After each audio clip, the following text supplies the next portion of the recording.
Hi friends. Today I wanted to talk about designer series paper. So I use some on the cards sometimes because it makes a very easy background or something that you can use to enhance your focal point. So on this card, if you notice, there's 3 different pieces of designer series paper. This one, and the one in back. And other than that, the only thing that's stamped is the thank you. And look how busy this card looks. It looks very difficult. But the only thing really that you would have to do is to stamp that. So just some more. We use, like I said, designer series paper a lot. So this one down the side, without that, the card would be a little more plain. So it just adds something to it. This one, same thing. If I just had the white card with the grateful on there, I really think that brings a little bit of a better element. Same thing here. Without the designer series paper, you would have the background, you would have this piece, but look how nice that looks with the leaves. So what do you do when you don't have the designer series paper that you'd like? And the answer is that you make your own.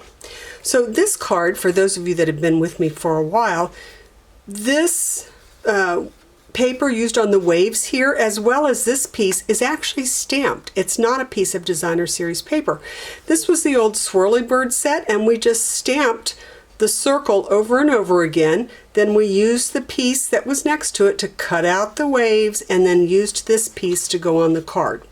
So let's look at a couple of ways that we can stamp our own. All right, so this is a card that we made earlier this year that was highlighting the Lily set that was out. So the designer series paper here I thought was really pretty, and it had the blues and the purples in there, and I just really liked the colors. All right, so started with a piece of white paper. I went ahead and stamped my lady. Instead of putting the flower as her skirt, I just went ahead and colored it in. Okay, so that's the same. And then I took the birch, okay, just a background stamp, and I stamped it in purple. Can you see the knot there? The knot in purple. And then I stamped it again this way in Pool Party. I was just trying to get some color on it.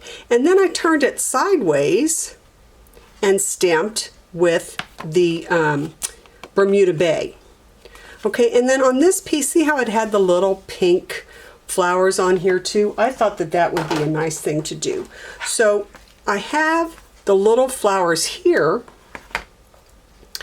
and I didn't, if you don't want to stamp the whole stamp, remember all you have to do is just to color in with a marker on those particular flowers that you'd like to use on your background. Okay, and that just stamped the 2 flowers that I colored in. So always remember, you don't have to use the whole stamp.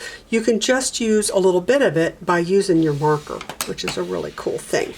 The other tip for this was, because I knew that the lady was going to go here, I stamped the first one behind where she was going to be, because I wanted to make sure I was going to like it before I finished the whole card.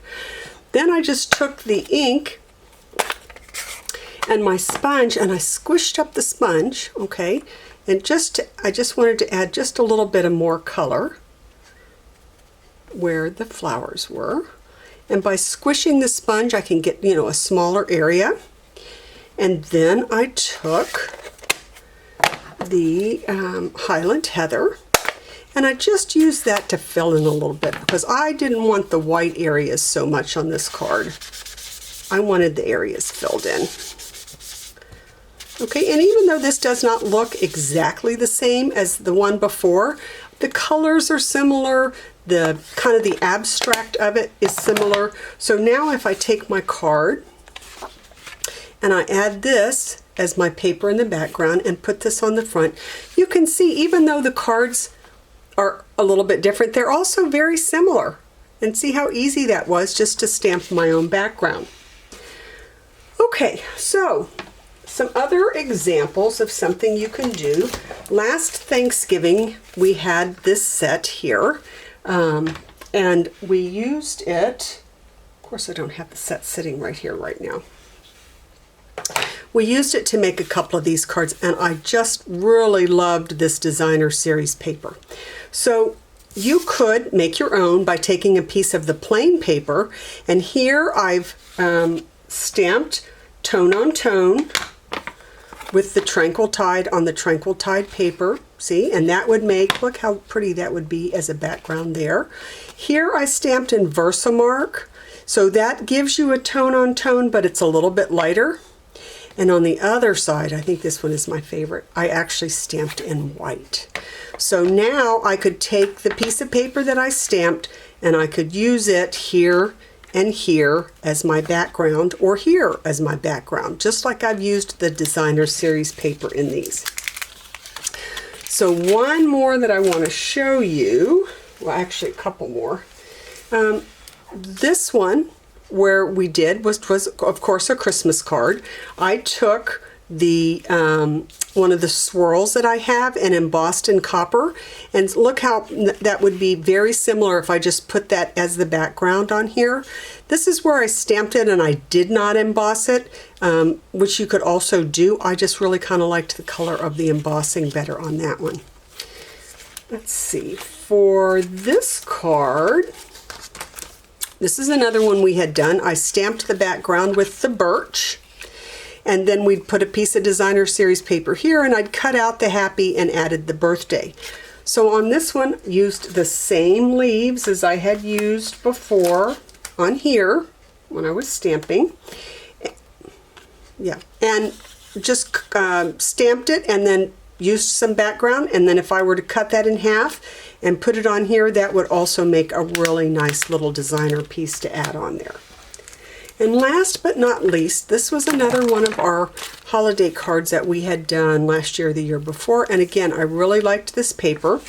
It's just a piece of the paper. So I took some crumb cake and just stamped some little twigs that I have in a set. Actually, this is the set. See the little twig there and the little balls? I wanted the balls, that's why I picked these twigs, and then I embossed those.